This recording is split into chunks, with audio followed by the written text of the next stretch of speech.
Hi, I'm Heinbach, and it's good to have you back. Welcome to the Patreon Q&A, where I answer the questions that are sent in to me by the good folks over on my Patreon. If you want a question answered on video, just subscribe to any tier, and I'll put up these Q&As semi-regularly. Now, first question. Robinson's Village. Hey Heinbach, I'm loving Tagwerk. That's my latest record. I've always struggled with using phone tablet apps for making music. I've never found any of them particularly inspiring. Just wondered if you have any hidden gems that you've found. Well, I made one with Brambos called Gauss Field Looper, and that is something I find still inspiring. And from all the other apps that I've tried, I think, here's my iPad. I think this one from AUDSPR, Auldisper, Augen X is pretty wonderful because it's like a function generator. It's very test equipment like. It's very pure. It's also very helpful for testing things, but I really enjoyed this one and I actually made music with it. And of course, I've got another thing coming with Brambos, which will be called, I can't tell you, but it's going to come out on the 5th of December. And yeah, that's going to be its own synthesizer. I already said a bit too much. But here's a peek. But that's good. That must be enough. Sorry, I really don't want to spoil too much. But one app that you definitely need if you're making music with iOS is called AUM, which is a wonderful modular mixer. It's like a mixer that I would like to have in physical form right here, where I could just assemble all the pieces. So AUM. And once you have that, I find many things become very, very useful, especially effects. And it's a joy to use. So Gauss, AUM, Augen X, and the upcoming new one with Brambos that I'm developing. So much self-plugging. Thank you for that. A good question. Really good question. Andrew Stone. Dear Heinbach, thanks again for all the inspiration. I can't wait for the vinyl soon. That's the vinyl of my record called Syncat Studies, and I actually getting the test pressings soon. They're on their way. Though I listen to a variety of your recordings, I seem to keep coming back to core memory and would be interested to know a little more about how it was made and with what. Also, if I may cheat by way of a second question, I'm a cellist who is recently discovering electronic machines. I have a Lyra 8 and I wondered if it was feasible to use my cello as an input or trigger for Lyra 8 events. It would be so nice to get them interacting in real time, so any tips greatly appreciated. Ooh, that's two big questions. Core memory, that's a record that's very varied because it comes from basically a period of about a year, and it wasn't actually compiled by me. I have a friend who I gave access to all the tracks that I made at that time, and he compiled them to be one vision together. Funnily enough, he grouped things together that I had thought of this could be an album. So it was very cool to see how his version interacted with the one that I had in mind, and then we pieced one together from that. Some of the tracks are made entirely with the Landfill Totems instrument, and that's even was a demo track for them. That's the Mushroom song.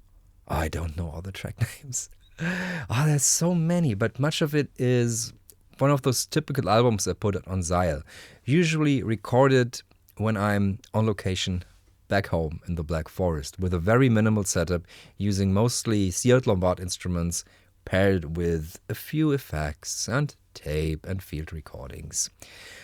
As to how each track was created, I would have to listen to each one and then go through that. That's probably its own little live stream or video, maybe. But yeah.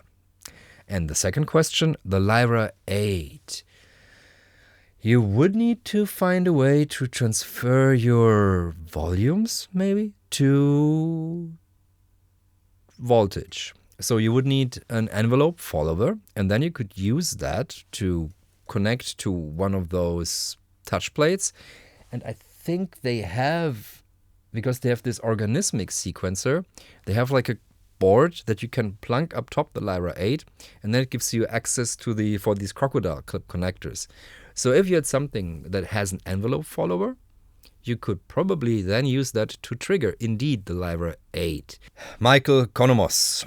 Artists can sometimes notice a disconnect between how they want to be viewed and how people talk about them and their work. Is there anything that you think people ever misunderstand about Heinbach? Anything you wish people better appreciated? Thanks for the great videos, even more for your beautiful music. Yeah, thank you, Michael. It totally depends on where you discovered me first. Some of you have heard of me first when I put out some tapes. Some saw me as a username in one of the modular forums that are around. And other people maybe saw a live show, but the vast majority probably discovered me through my YouTube videos.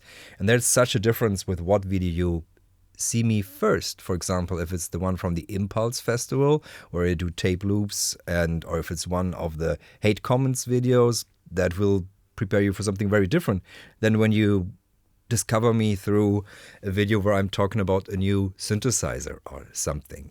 So people get different ins to what I am, and sometimes it's even hard to pinpoint what I am right now because I'm doing so many things, so much stuff in all these different areas. I hope the one thing that people can appreciate is that I'm mostly a musician, that music is at the core of everything that I do, and that's the one thing I care about for the most in all my work. It's the music. Not a particular piece of gear, not a particular thing. It's the music is what is at the core of everything. And that's something I hope that shines through. And yeah, that's all I have to say about that. Music. Billy Pilgrim. Hello Heinbach, I acquired your plugin Wires a couple of months ago and I just can't get enough. It always goes into my mix and just makes every synth I own 100 times better. How cool would it be to have a hardware version of the plugin? I'll buy one that uses digital modeling, not real tape like the original Soviet machine, although that would be really cool. Thanks. Yeah, an original using the wire. If you were to use wire reels to use it, you would be in a whole lot of pain. I just had like 3 reels rip and I started the repair process and then I had to restart it in the morning because I was just so frustrated, and it's a process to repair these reels that you just need to be very calm, have the correct light, glasses must be clean, not too much coffee so there's not too much shivering, and then just done. So in hardware this would be quite a nightmare to realize. Not before we even think about sourcing the parts.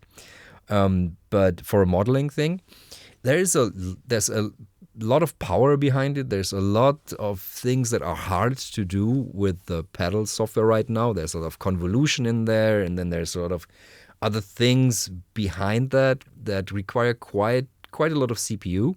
So it would have to be a pretty powerful processor.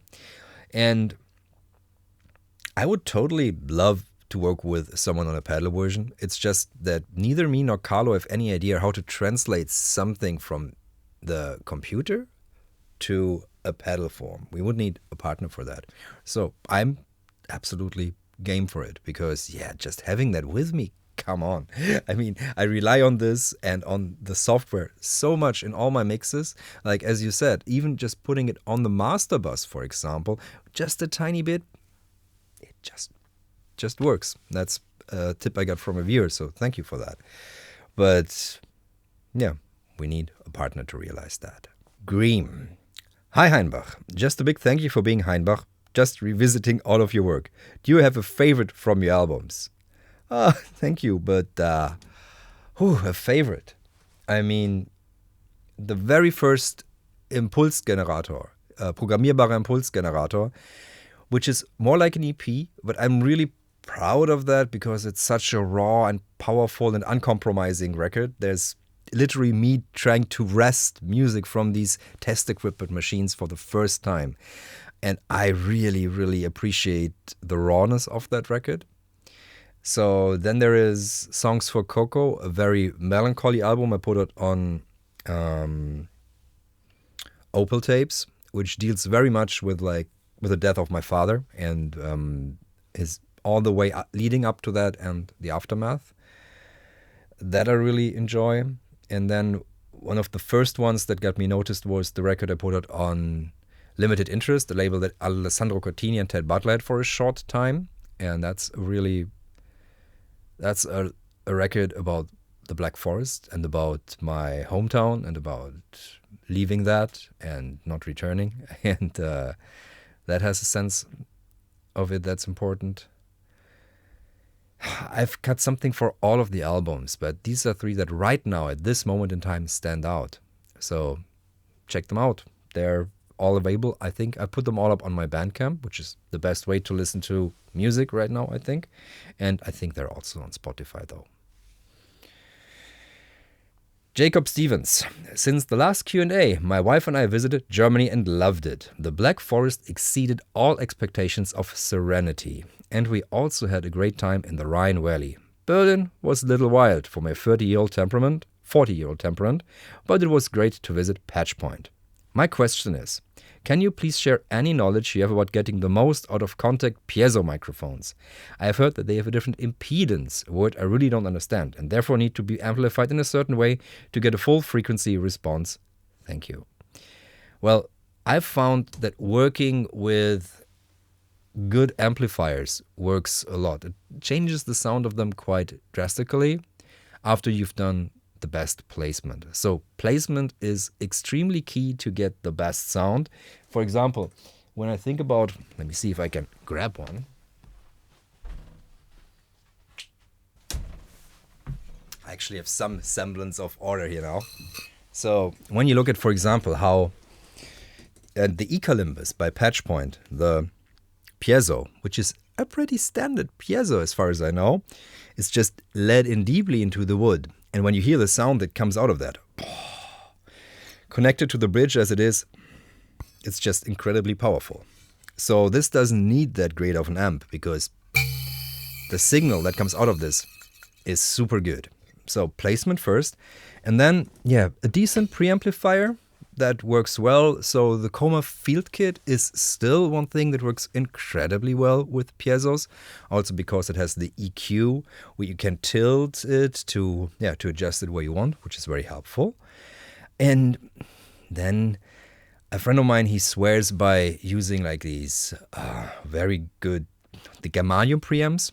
They are from Chandler, I think, and they give a softness and a thickness to a signal that piezos can oftentimes lack because they can sometimes sound a bit brittle, and that preamp creates more oomph. So you could try those. Greg the Square. Hello Heimbach, you've been a huge inspiration to me and my gateway into electroacoustic ambient music. The more artists I listen to, I keep coming back to your material because I enjoy it so much. Thank you very much. I believe one distinctive element of your work is your excellent use of stereo. I love how it's sometimes subtle, sometimes drastic, and it doesn't feel like an effect or on an instrument, but instead serves the overall texture and structure of the music. Could you explain your approach to stereo effects and panning, and maybe a little on the hardware and software used to achieve it? It's preset in many of the instruments I play, because the instruments that I probably for the ambient music, they're oftentimes Seat Lombard. And Seat Lombard incorporates the stereo as the acoustic body of the instrument. So when you take the Z-Drux organos or the Tetrax, stuff is panning left and right, depending on how you touch the wooden bars. Same goes for the Deerhorn organ. Sound comes in from the left and goes out to the right, or vice versa. So there is already a lot of interesting stereo panning there. And on the Plumbutter, everything is panned hard left, and on the Coco Quantos, everything goes hard left, hard right, but then moves like this, depending on how you modulate it and where you put the sounds and what you're doing. But this is something I learned to live with, and I learned to love, and I've come to fully embrace. So it's 100% in these instruments. And even when I do now mixes, electronic mixes mostly, I mostly pan hard left, pan hard right, and then use stuff like a delay from the one side, panned only to the other side, and to create a stereo width that's interesting. Or I use stereo spring reverb. I got the Great British Spring Reverb down here. Or I use things like the simple auto panner, enabled to move things around. But I think I'm mostly schooled by the Seat Lombard instruments and how they see stereo as a proper acoustic body for an instrument that needs to be amplified. I hope this helps. Norman Lacaut. Question mark. Okay. Exclamation mark. Eric Orling. Hi Heinbach, I recently moved into the banana synth space and I'm loving it. Though my question equally applies to any modular hardware. One thing I'm struggling with is turning interesting musical phrases or loops into cohesive tracks with movement and interest. Any tips on how you approach this? I'm thinking of your works like Songs for Coco in particular, where the songs feel constantly alive and in flux. That might be my favorite album of yours, by the way, Spellbinding. Thanks. Thank you for that. Yeah, it's that album. I mean, I played that live. There's no editing or anything about that. That's all played live. And it's all played on Seat Lombard instruments. And it's all played with a plumbator and the Coco Quantus and some other instruments like an OP1, I think. And some things come in, some come out, but these are the main instruments. And when I talked with Stephen Bishop of the label in making of this, and I showed him the first draft, he said, can you make no beats at all? I was like, really, no beats? Yes. And I took down all the beat stuff and made it really to make it really like fragile and ethereal. So I forgot the question. Okay, yeah. So, my approach was basically get rid of all the beats and try to create something where everything flows into each other. And it was all recorded live. And it's hard to remember how I actually did it. But one thing I always plan ahead in making a track is that I think about where's the high point and what happens at this high point. So I create a musical tension. And that can be something as simple as moving to the fourth, to the subdominant, and that already can create so much tension when your music is texturally rich that you don't need many harmonic or melodic changes. Just this one can lift it up, because if the texture is complex, I find you can't overdo it on the complexity in things like rhythms, melody, and harmony. But when you use everything then sparingly, you can create good effects. So simply thinking where you could take this idea is the best thing. So you got one good idea, and then you have to think about the transformation of that idea.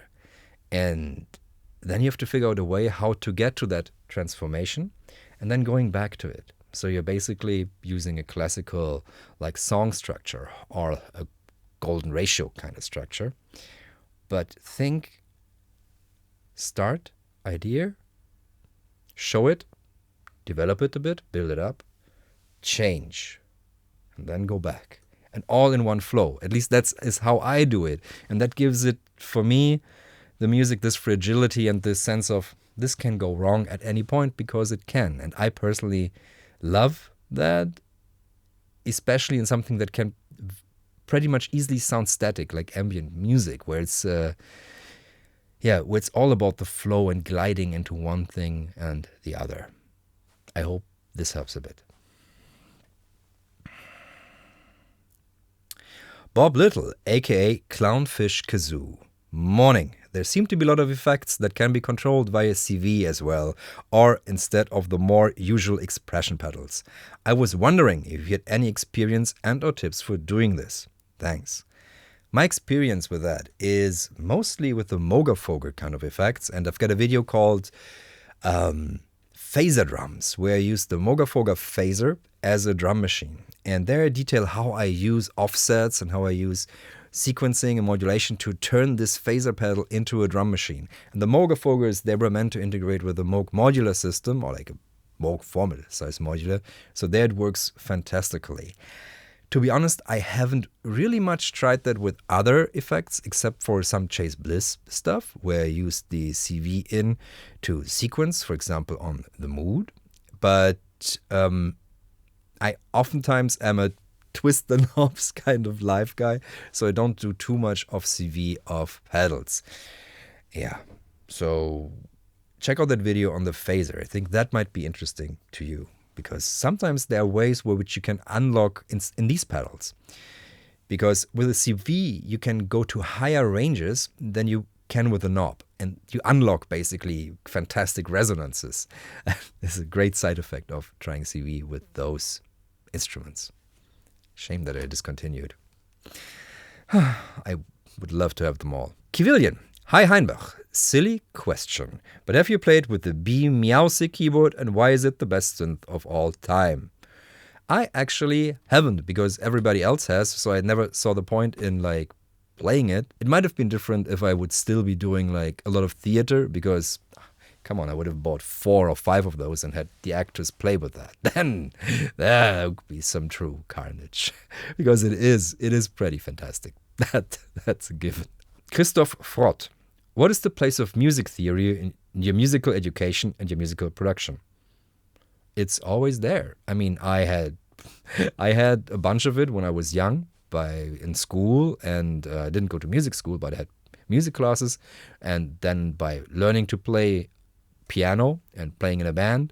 So I learned the circle of fifths, I learned songwriting, I learned later in university, I had Satzlehre 1 to 4, and I've got a whole lot of background in music theory, but I don't care about it so much. It's just tools for me. It's things that I use to enable me to go from part to part more easily, and from one tension to another, and to create things with knowledge.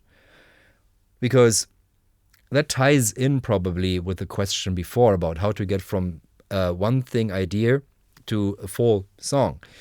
Harmony and music theory enables you to build cathedrals instead of staying like in little huts, because you're able to construct things more easily. And in my heart, I'm very much an arranger. I love arranging different instruments and see how they play off. I get so much inspiration just by thinking about the combination of instruments. And I still have that chart from the Mastering Audiobook on my wall, which shows all the instruments and their frequency ranges. And I also think about how these instruments are played and what an instrument can do, what are impossible things. So whenever I write for other musicians that play a classical instrument, I'm not giving them parts that are nonsensical or needlessly complicated, something where they also can get an enjoyment of playing something. That's something I truly care about. So there is a lot of music theory. It's just not the thing that I talk about that much, because there are probably other people that can do that better. And there's this huge divide between how I talk, because all my music theory knowledge is also in German. And we've got notes like the ha, which many people in the English-speaking world don't even have. So that always creeps in. So there's a lot of confusion when I talk about music theory sometimes. But in general, yeah, it is there. It's like a framework, a foundation upon which I can rest. Ken Sheshtok. Not a question, more of a thank you. I think I saw it on your Bandcamp, but thanks for picking up that Andrea Taghi Mairo Korica album, which made me check it out and buy it. So good. Yes, that's a fantastic record, and you guys should check it out right now. It's Andrea Taghi. I'm going to put the name down here, and you can get it on his Bandcamp. It's an absolutely wonderful record. He recorded parts of it at Willem II. He used analog computers. I think he used the UP 2500 on it. And it's a mesmerizing, fantastic electronic record. And I checked it out, and I was listening to it on Bandcamp, and I realized after, I don't know, half an hour, I've almost done with this album, and it's fantastic. So I bought it immediately on vinyl, and yeah, we actually met because he's also in Berlin, and we met, and he handed it to me with a coffee, and we talked about analog computing, where I did the thing with my tape machine and the analog computing stuff, and the old Hewlett-Packard computing stuff. He did a set on a Telefunken computer, a really old one. So amazing musician. Check out his album. Klingske, please show the patch BMS routings from islands to mixer to DAW. And would you do a video on vinyl locked loop grooves to make music? That might be fun. I think you meant vinyl locked loop or last loops. I think it's locked loops. That might be fun. Totally. I was considering making a locked groove a closed loop record with all of these when I did a video on the MIDI on the MIDI controllable turntable. But it didn't make sense for the sounds that I was putting on them, because you have to figure out pretty specific length, because it spins around at a certain tempo.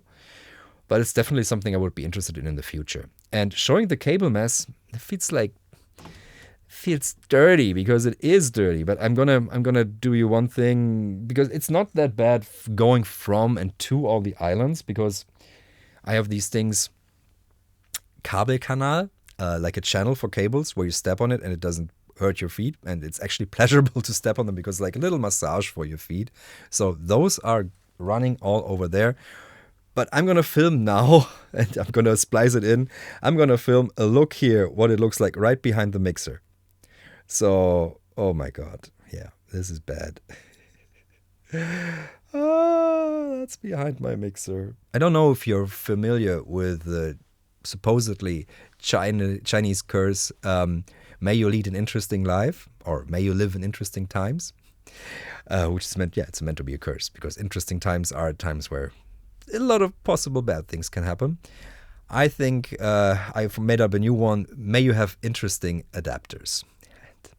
That's my life here. It's full of rather interesting adapters. And every time I think I have them all, need necessitates that I have to get another one and find that, because some things really refuse to work if you don't have the correct adapters. I think we're good for this.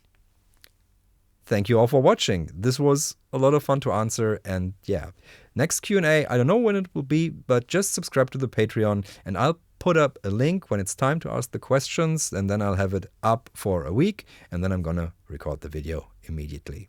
So, see you there, and thanks to everybody who supports what I do. This little role is now for you. Bye-bye.